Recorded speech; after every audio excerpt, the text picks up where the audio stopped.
Yes, now slowly, very slowly, please relax. Now, all the participants, you can all share in the Zoom chat what were you able to experience during this round of the manifestation, all the words, all the um, parts of the body that you were able to see of the other person that you saw. Maybe it was in red color. What was your experience? You can all share, or if you're not able to see also, you can share that as well. So let us now take a few moments to share that, and in the meantime let me also introduce this session for all of you. So the next session we are going to be seeing is about the gaps in the four images. What does the gap in the four images mean? The gaps in the four images means that how we saw there is the inner image, outer image, others image, and life image. Each of the gap between them, meaning the feeling of the inner image and the outer image, the others image and life image. For example, inside you feel that I am weak, but outside you project that you're an aggressive and a powerful person. That gap sometimes can make you feel powerless because you are not believing what you project outside. You know that you are a weak person. You don't take that seriously. You don't take that seriously.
You don't ॐ नित्यानन्द परमशिवोऽहम्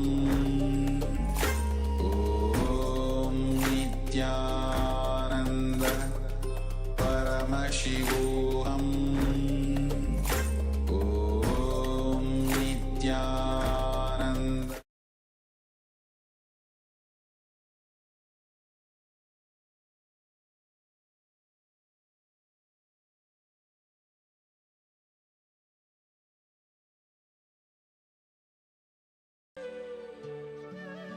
Now I wanted to give you some deeper insights based on your introspection, your internalysis, your contemplation. How many of you found in your experience, listen carefully, how many of you found in your experience there is a gap between how you think about you and how you show you?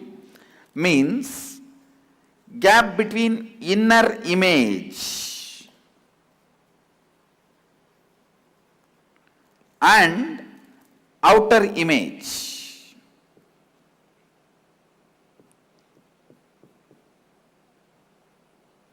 Raise your hand. If there is a gap between inner image and outer image, how you think of you and how you project you to others, in this gap, self-doubt starts. Understand? For example, you go to attend an interview, you know you are not capable of something, but you sell yourself to your boss, saying, I can do it. And boss is convinced and he gives you the job. When you come back, suddenly you feel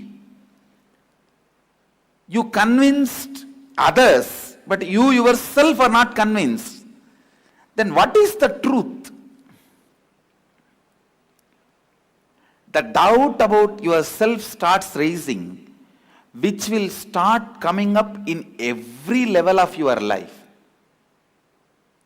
In your health, in your relationship, everywhere this doubt will start raising. That is what I call self-doubt. How many of you think you have this self-doubt? Raise your hand.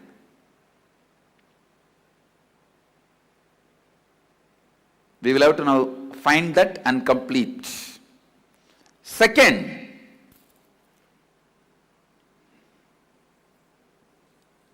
how you project yourself to others, outer image, how others perceive you, others' image. You may project yourself very humble person, simple person. Others will say, see, this fellow acting.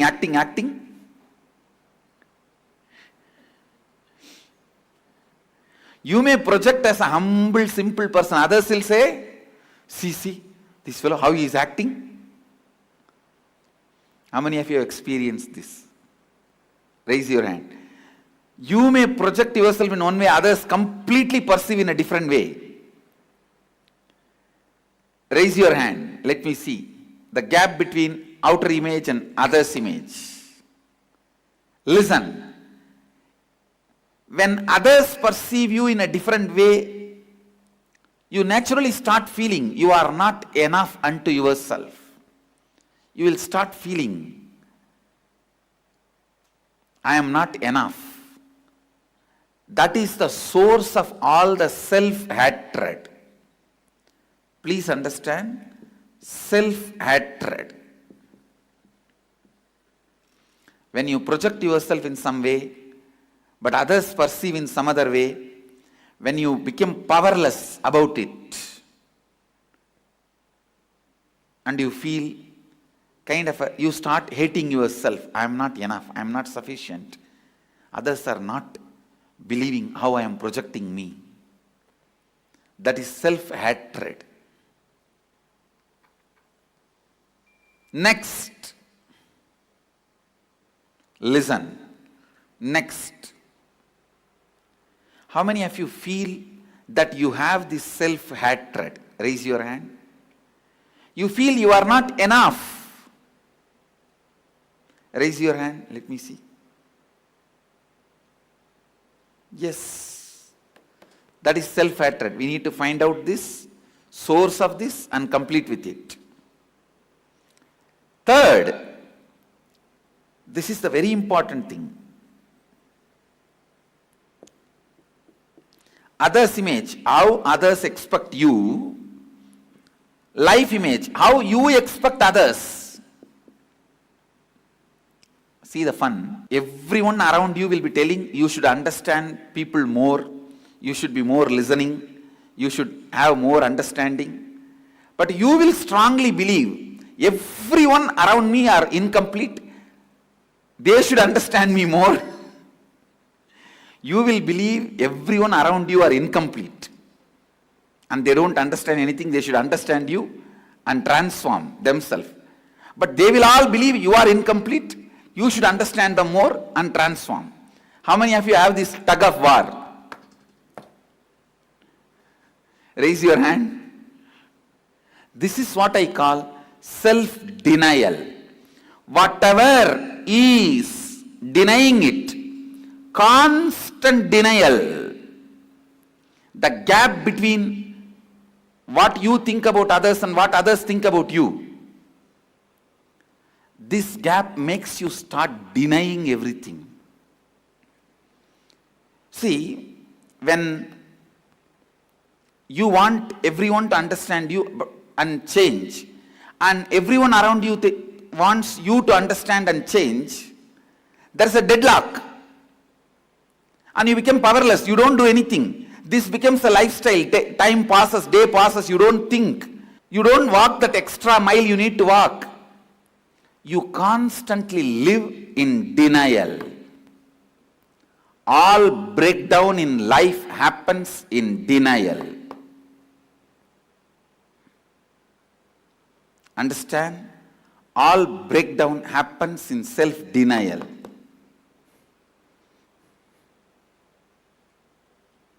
How many of you think you have self-denial?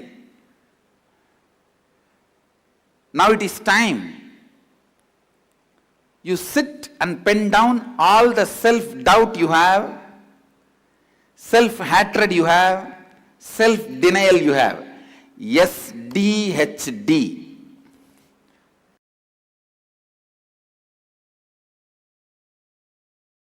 Now come to the space of listening. Expansion.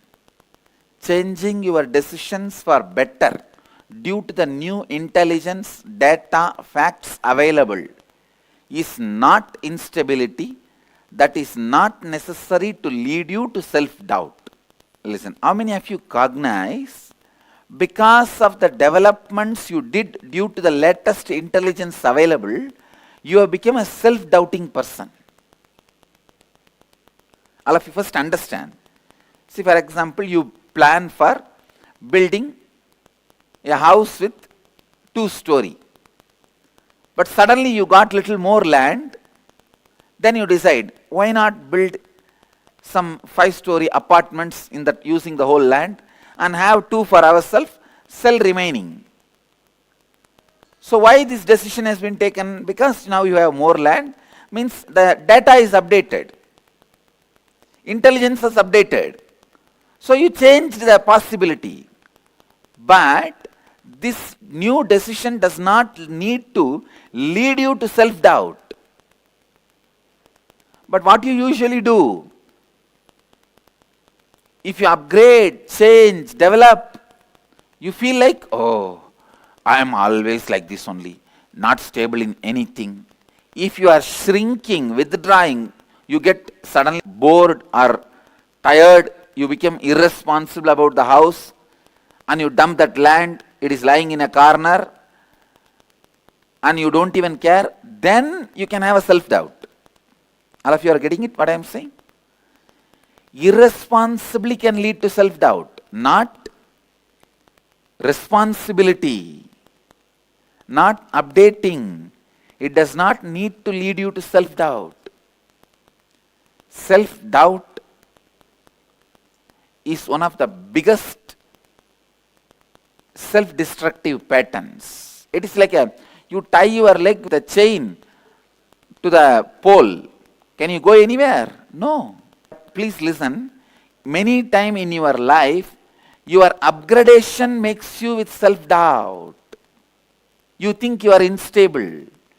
Actually, your withdrawal should make you self-doubt, not upgradation. Expansion should not make you doubt yourself. Understand? Upgrading is life. That should not create self-doubt in you. It is withdrawal or withdrawal from upgrading should create self-doubts in you.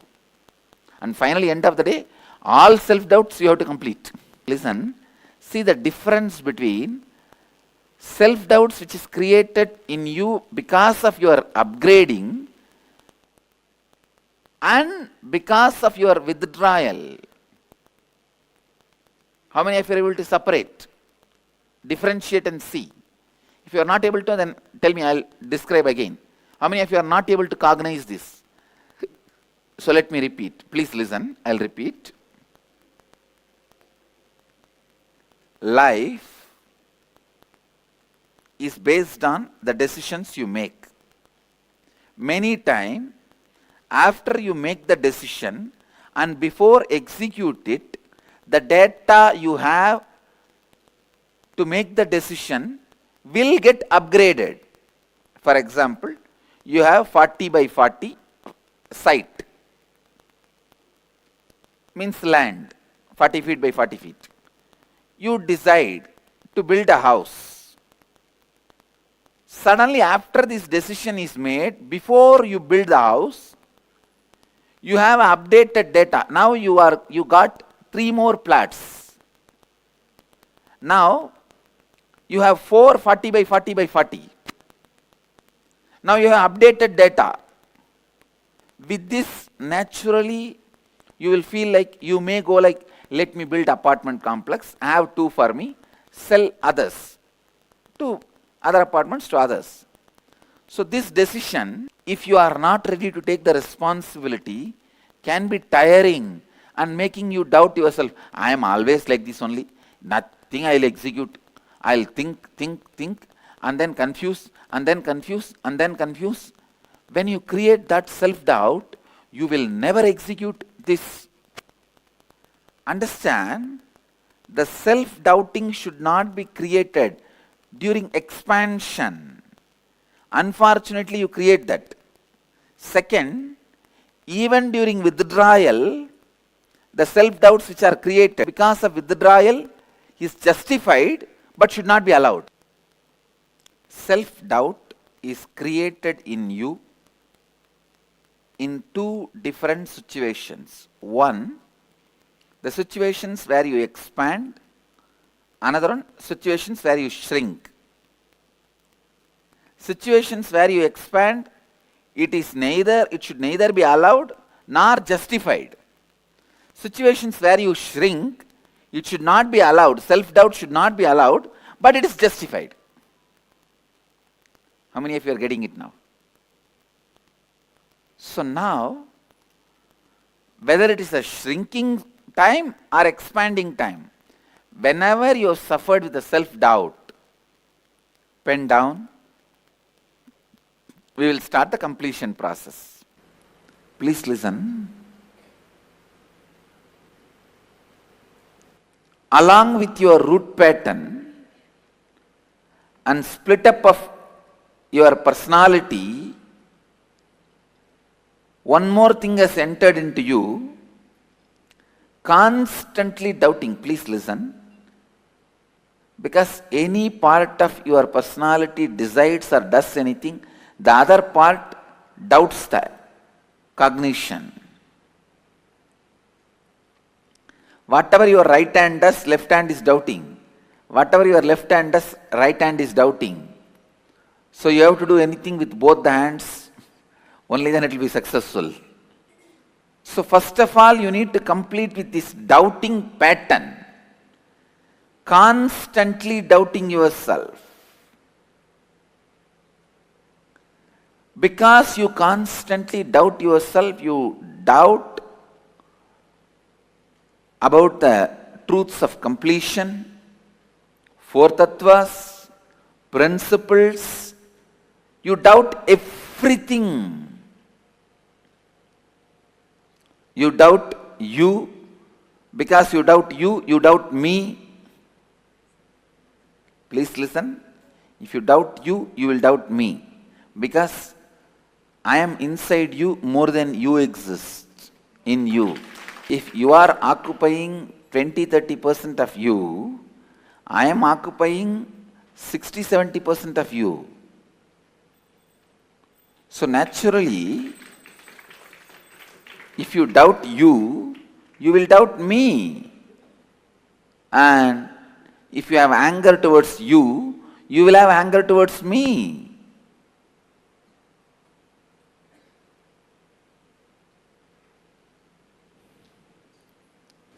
Sometimes people think, oh, I don't have anger towards others, I have only anger towards me.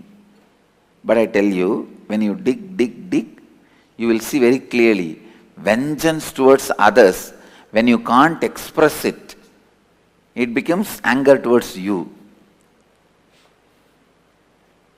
Vengeance towards others when you can't express it, when you think, oh no, they are powerful, I have to be dependent on them, then it expresses on you.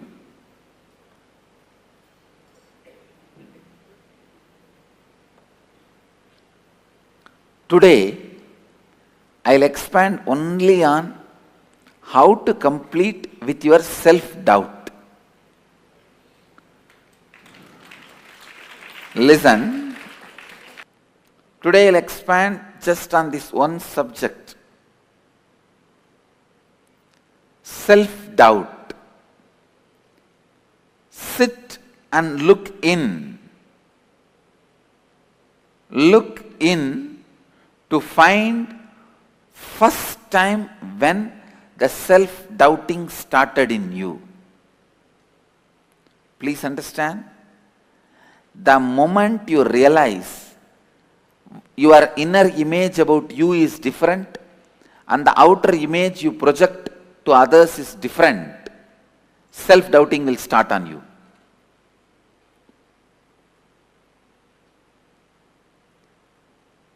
The moment you realize behind the screen you are like something, outside the screen you are like something, or in front of your wife you are something, you have a different way of behaving, outside when she is not there you have a different way of describing her.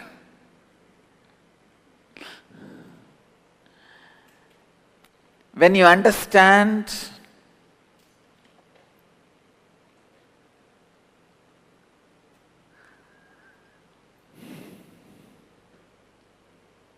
please understand, when you understand that your inner image about you, your outer image about you, the way you project you and the way you think about you, when these two are different, the way you think about you is mamakara, the way you project you is ahankara.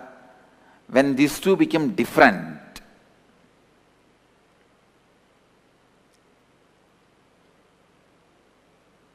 and one important thing, please listen, especially when others are convinced about the image you project outside. You think, oh God, all these fellows are fooled. Even though I am hiding what is and projecting different, everyone is fooled. Then I think this is the way everyone is fooling others. Then you start doubting everything and you. Listen.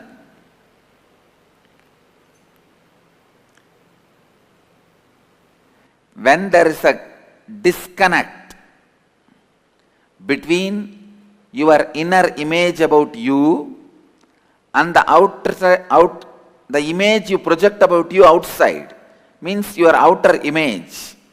When there is a disconnect between these two, and especially when you are able to convince others,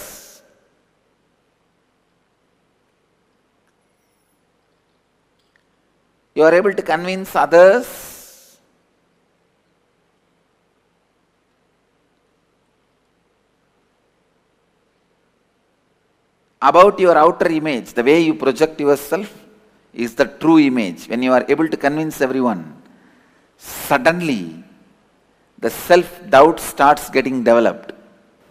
What am I doing? What is this?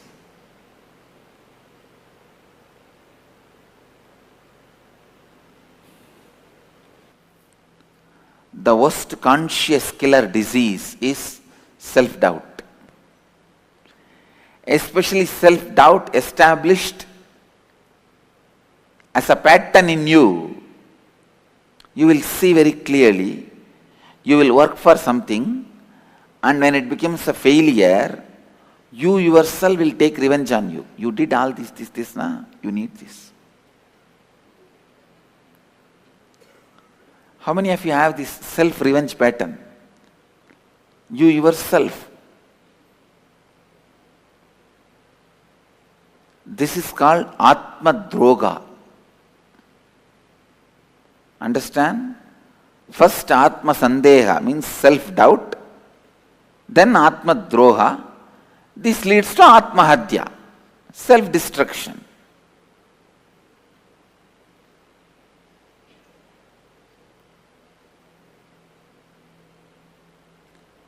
Now that is the poor human beings.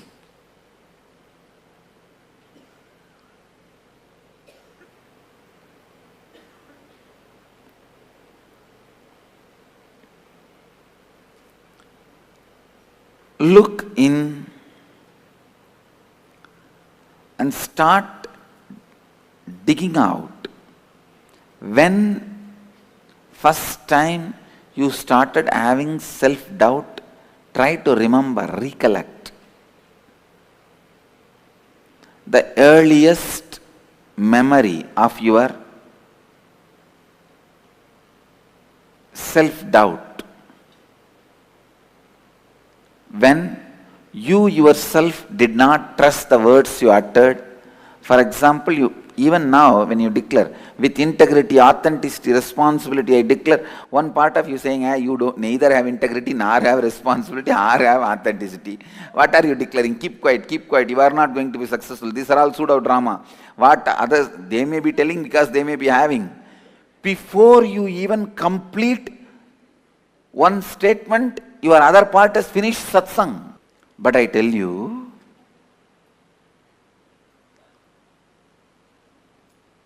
only by the declarations and making them into reality,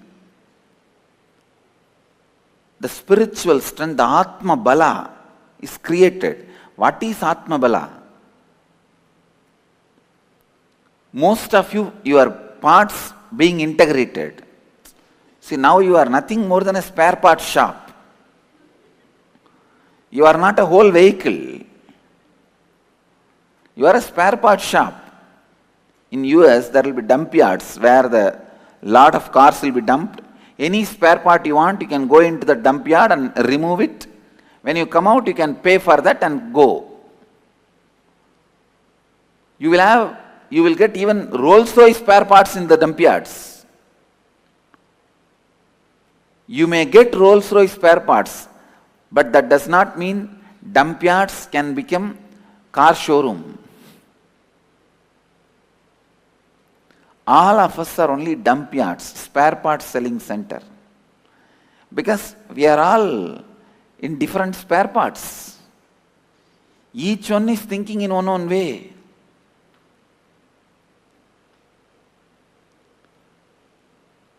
Your tongue goes on visualizing about food. And all the decisions about food, it puts that file in the front. Hey, sign in this first. And your eyes, they put their file. They push their file. Hey, come on.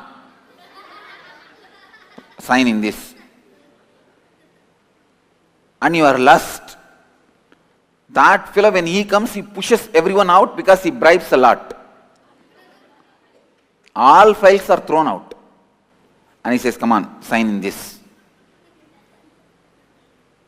It is literally a chaotic government office. Chaotic, corrupt government office.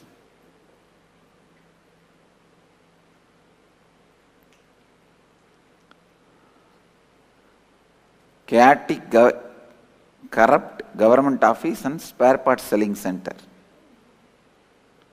Now, first thing you need to do, when the self-doubting started and all the incidents you remember about your self-doubting pattern, the pattern of self-doubting,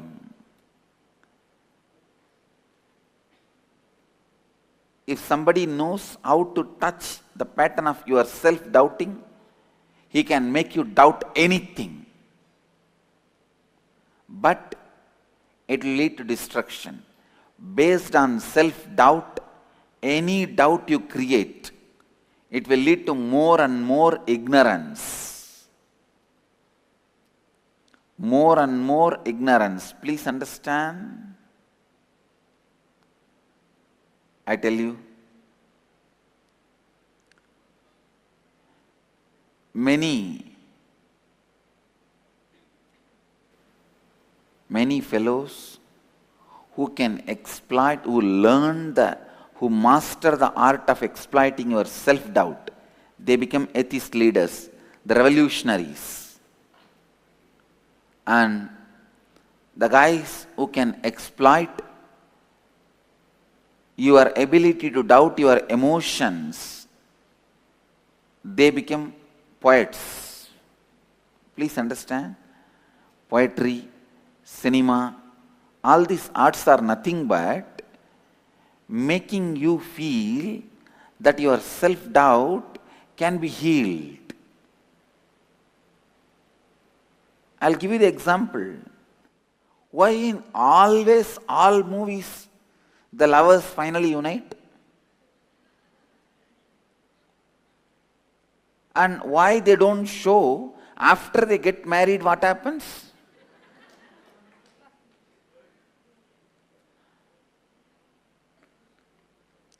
So your emotion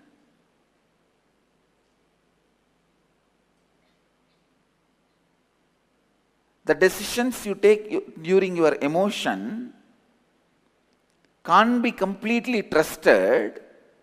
And one more thing you need to understand, that does not mean you should not take any decision based on emotion. You should take decisions based on emotions which should also be supported with intelligence. So, whenever you are high on emotion, want to take some decision, if you stop taking decision, you will live as buffalo. If you take decision immediately, you will enter into incompletion. You should raise your intelligence level to your emotion, means building up completion in you to support why you should do what you want to do. Please understand. I am revealing some of the important basic theories of life.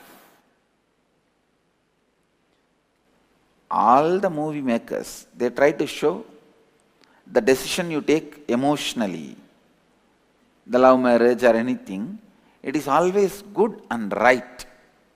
At least majority of them try to show. Because in their life they realize it is wrong and lie and failure. They go on try to justify. No. I may not be successful, but the system is successful. Listen.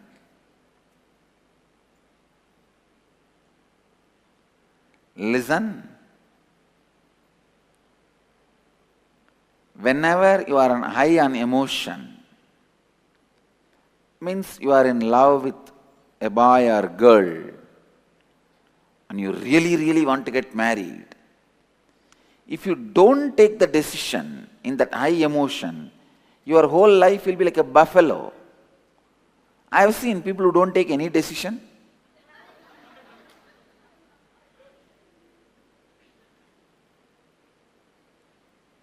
So understand,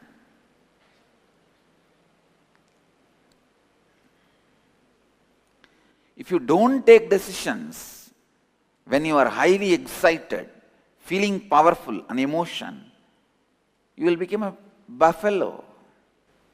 Same way, if you take decisions during that high emotions, you will be failure. Then what should be done? Build the intelligence to support your decisions during the high emotion. Means building completion. During the high emotions, self-doubt also will be in high frequency. So complete with that self-doubt.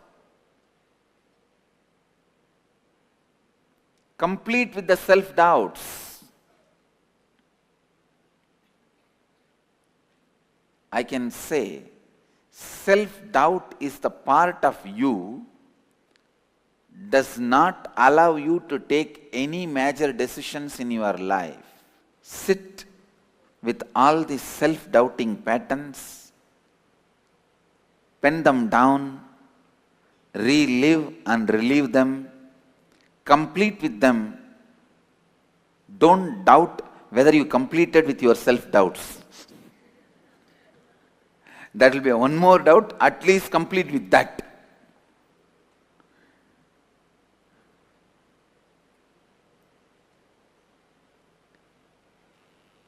If you have self-doubt, complete with it. If you have one more doubt whether you completed with your self-doubt or not, complete with that also. Life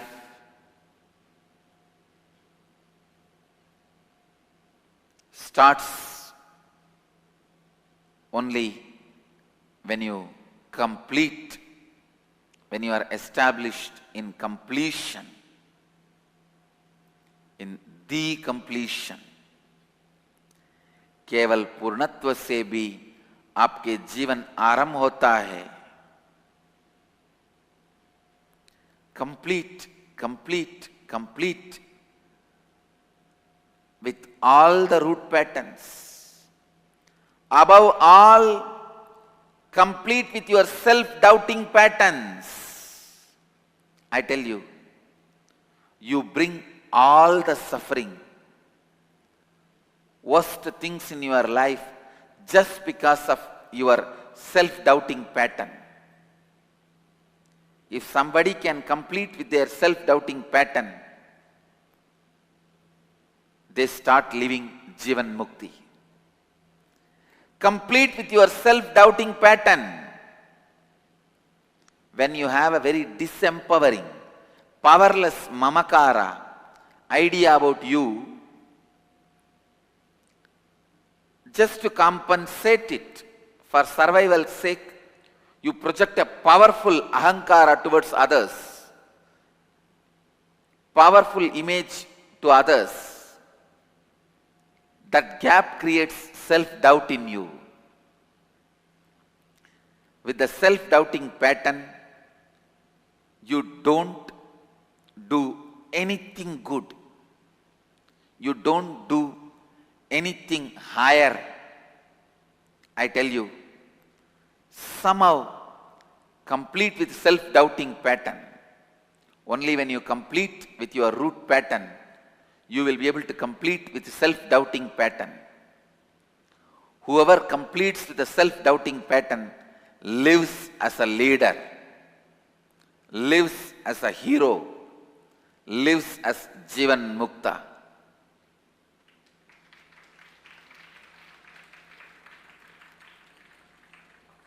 Again and again and again, I request,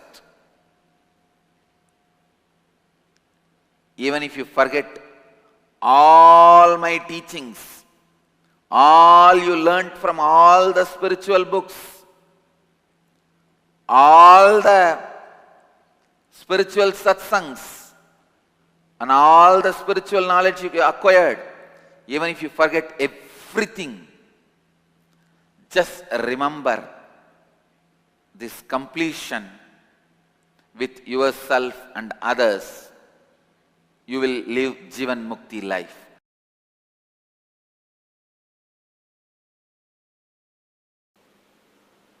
Completing with the wrong pattern, inadequate cognition, that anything you do will have lot of obstacles, impossible, is Ganesha Puja. Understand? Completing with that wrong cognition, which you think as strong cognition, which is not. You always think wrong cognitions are all strong cognitions, which is not true. Wrong cognitions are not strong cognitions as you visualize.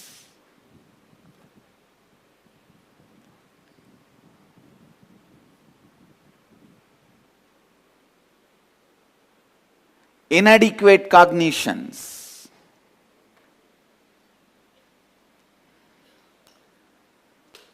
Inadequate cognitions are not strong cognitions. Completing with it. Wrong cognition is never a strong cognition.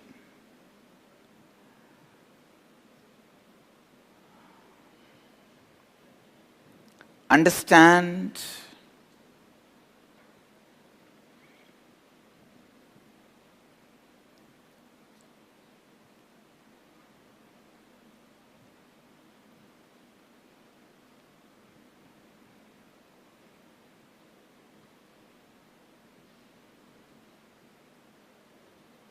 we have a strong belief, anything I am going to take it up is going to be very difficult. Anything I am going to take up is going to be very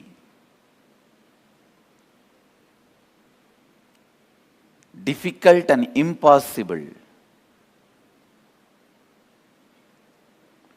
When you have that strong cognition, it is going to be difficult and impossible.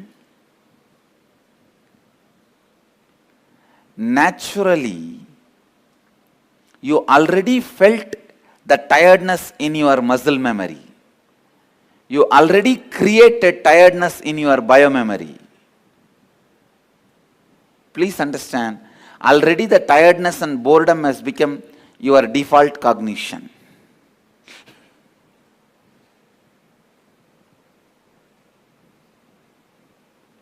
That's the most difficult problem. That's the most difficult problem. We have to complete with that. Completing with the pattern of impossible, most difficult, is Ganesha Puja. That is what is worship of the Lord Vigneshwara. See, Vigneshwara, Ganapati, Ganesha stands for possible. No obstruction. Lord of obstructions means when he stands, all obstructions disappear. He stands for that possible. Removes obstacles. I tell you, please understand. Create the space of Ganesha in all of you and remove, complete with the pattern that impossible, difficult, lot of obstacles are there. For next 10 days, this is the Ganesha Brahmotsava for the Sangha. For next 10 days, we are going to work on only this one thing, completing with all our impossible cognitions. Completing with all our ideas of impossibility, completing with all our ideas of lot of obstacles, completing with all our ideas of this is not good, this is not possible, that is not possible, this will not happen, that will not happen. Complete with all that wrong cognitions, complete with all that wrong beliefs, complete with all that inadequate cognitions. This is Ganesha Puja for all of us this time. This is the message for Ganesha Brahmotsava. This is the message for Ganesh Chaturthi. This time, this 10 days, doing completion. Anything which you think is obstacle for your declaration is Vigna. Completing with that is Vigneshwara Puja. Unfortunately, you even give up on yourself. Even this idea does not excite you. You think, no, I'll try, but it will not work out. I'll try, it will not work out. I'll try, it will not work out. Means what? You already finished. You can even complete with a strong layers and layers of negativity. The layers and layers of negativity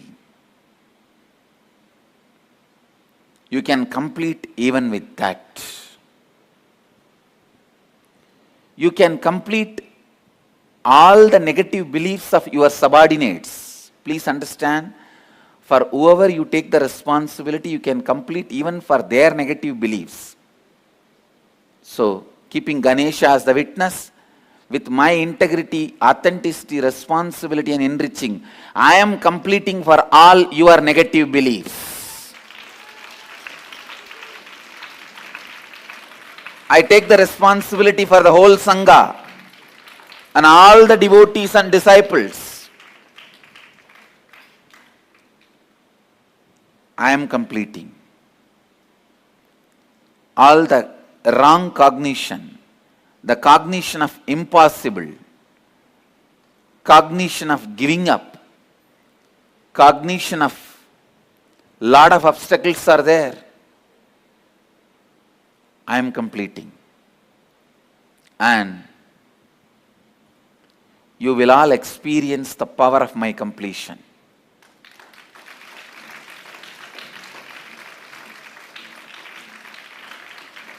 With whoever, see, for whoever you are taking responsibility in your life, you can complete for their incompletion. It is possible. Because the space of completion which you carry, the power of that will naturally impact them and create completion in them. Make completion happen in them.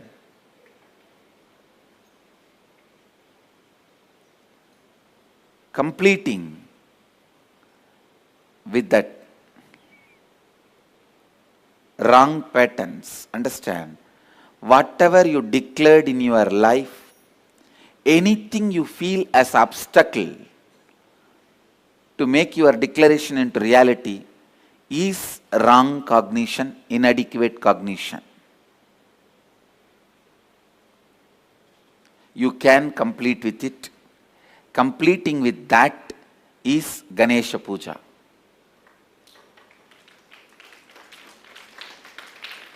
This time, this Ganesh Chaturthi, my message for all of you is completing with whatever you carry as impossible, whatever you carry as obstacle, complete with all of that. Each one of your declaration should become reality. Anything you think is stopping your declaration becoming reality is wrong cognition, inadequate cognition. Complete with all of that. Complete with all of that. Today, with the inauguration of the Ganesha Brahmotsava, I give this message. Complete with all your inadequate cognitions. Complete with your self-doubt patterns, whether you can complete with your inadequate cognitions or not. Even your self-doubting patterns, whether I can complete with my incompletions or not, whether I can complete with my inadequate cognitions or not, is a one more inadequate cognition. Complete with that also. So the layer by layer by layer, all the cognitions which smells with impossible, no, not for me, later on, back pain, I'm tired, life is boring. No, this all after 10 years. I need more resource. Too many obstacles. I tried my best. My logic is stuck there. This is much only I can do. This is what I am. All these are layers and layers and layers of inadequate cognition, wrong cognition. Complete. Complete with all of that. That is why Ganesha is sitting in Mooladhara. Ganesha is Lord of Mooladhara. Once you complete with all these inadequate cognitions only, you will come out. Say, yes, I am here.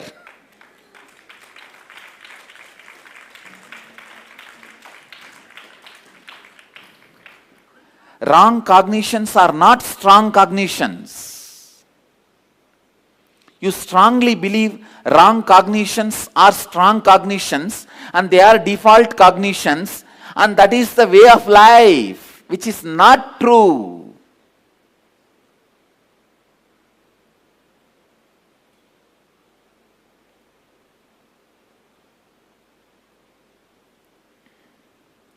Understand?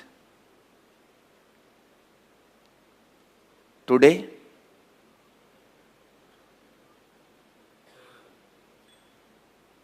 inaugurating Ganesha Brahmotsava, I give this as a message to all of you. Next 10 days, all of us will complete all the inadequate cognitions, wrong cognitions, the cognition of impossibility, I cannot, I don't, I won't, the cognitions of obstacles. We will complete with all that. We will complete with all that. And completion with all these inadequate and wrong cognitions is the real Ganesh Chaturthi Brahmotsava, this time for all of us. That is Ganesh Puja for our whole Sangha. Let us start Ganesha Brahmotsava from today. Kundalini is your possibility. You letting your possibility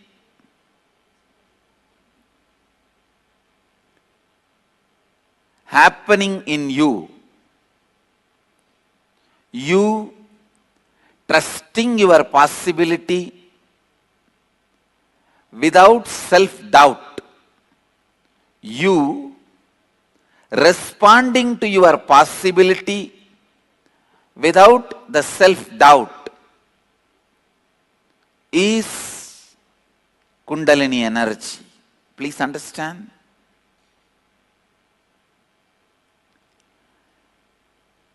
Each human being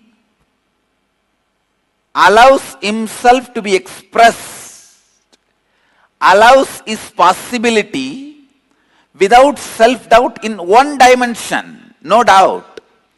Even if you are a useless fellow, to be useless in that dimension, you allow your possibility without self-doubt.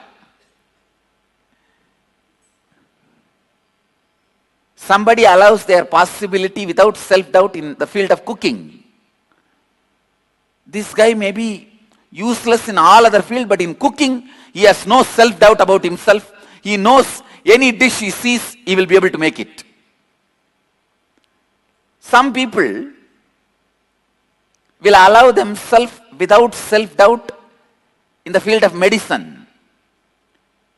Maybe an orthopedic surgeon or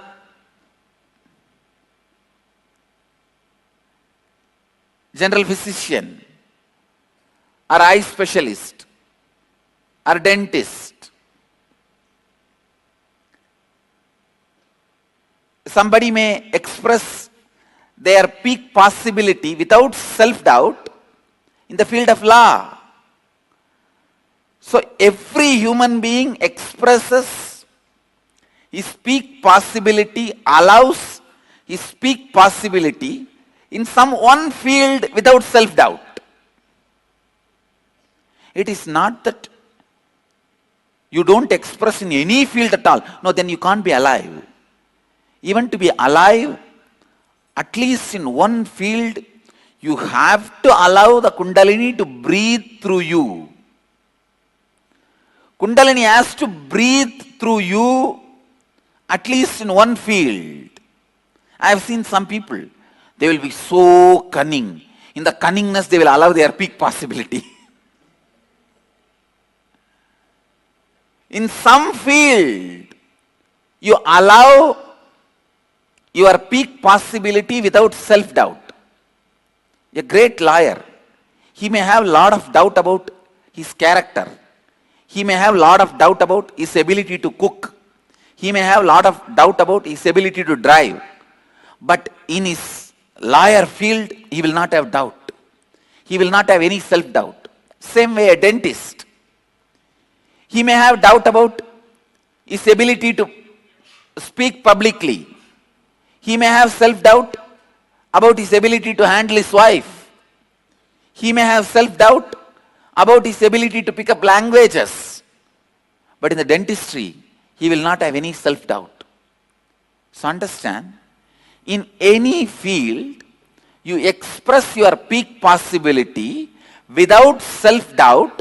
You allow your Kundalini to be awakened in that field.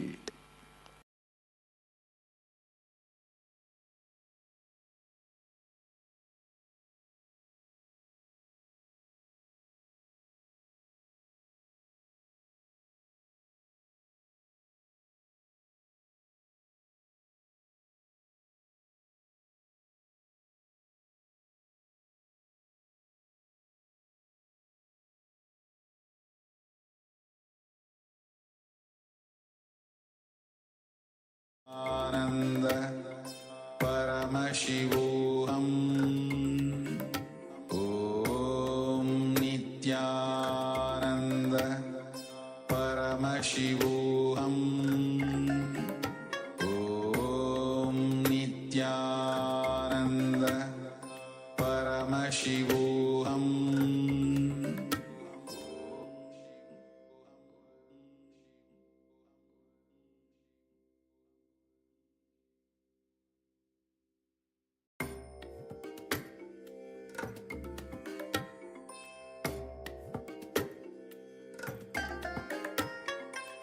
I bless you all.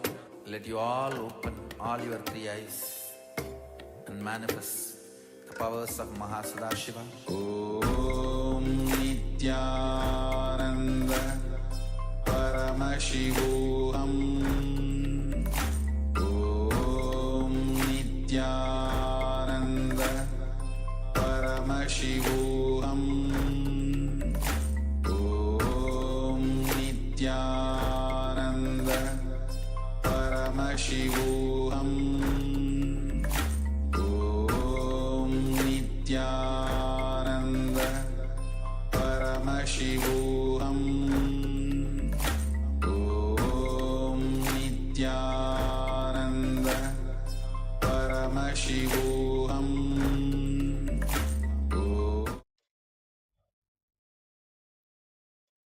Yes. So that was another beautiful, powerful satsang where Swamiji spoke in depth about the various aspects of our self-doubt, self-hatred, and self-denial, the gap between our four images. So let me now give you the essence of the session.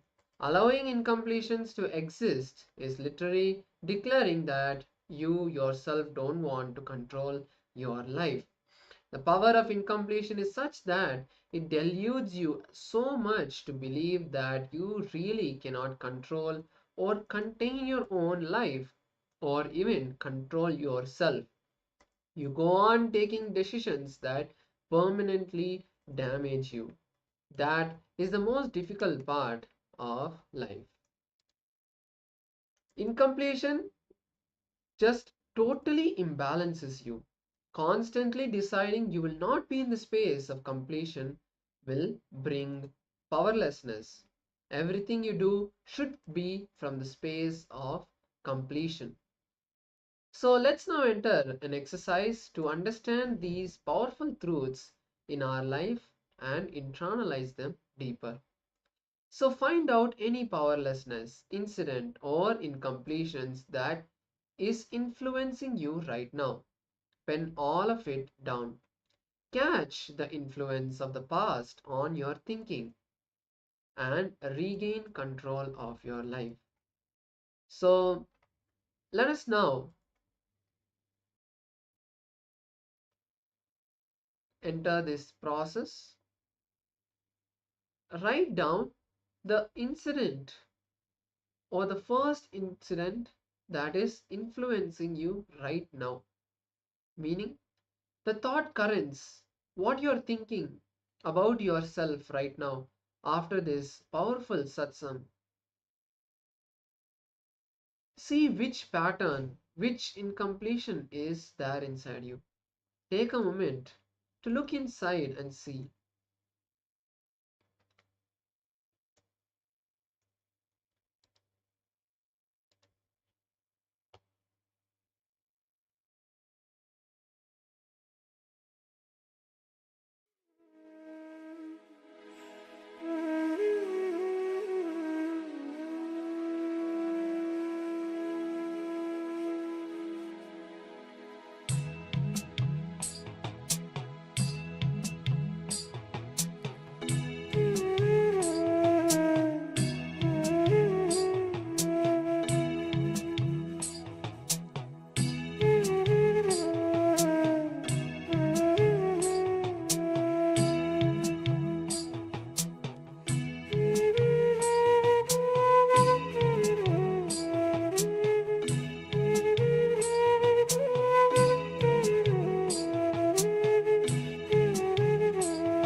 whatever you have written now, drop it and complete it.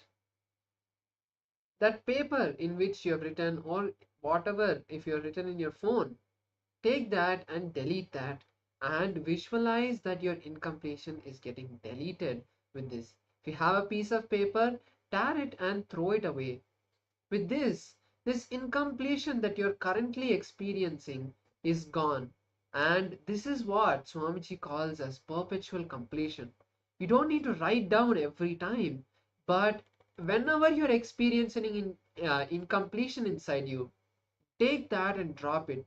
Tell Swamiji that I am experiencing this incompletion, I am dropping it at your feet. Now take care of me and remove these incompletions so that I can move forward and experience you. So with that, let us now experience the powers of Paramashiva. We are going to be manifesting the power of body scanning once again. So now you can all connect with a partner. Let's take a moment to connect with a partner.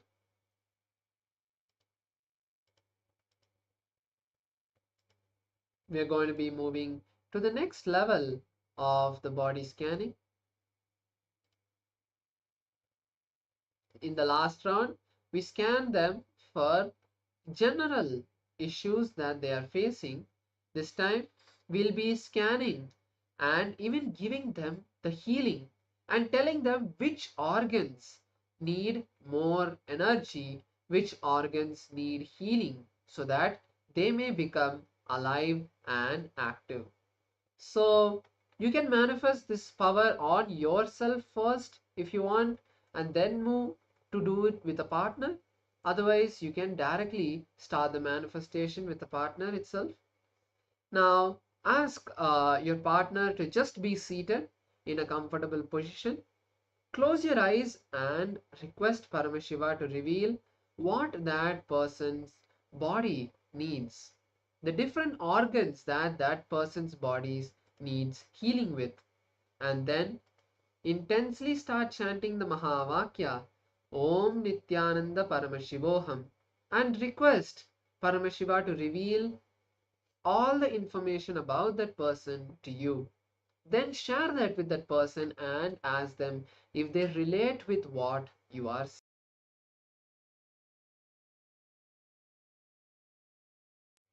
And then you can verify your manifestation. So let's begin the manifestation now. All of you can start manifesting the power with yourself or a partner. Let's begin.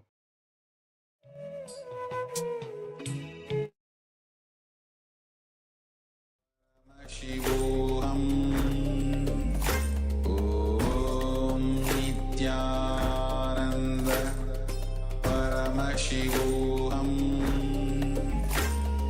Om Nityananda Paramashivoham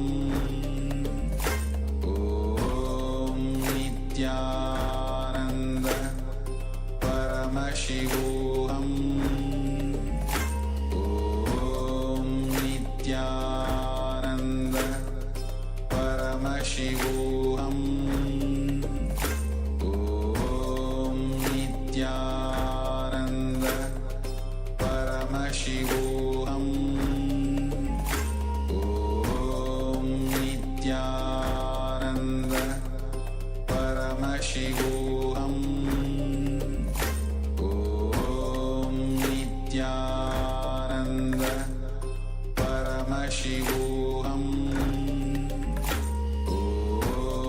Nityananda Paramashivoham Om Nityananda Paramashivoham Om Nityananda Paramashivoham Om Nityananda Paramashivoham Om Nityananda Paramashivoham Om Nityananda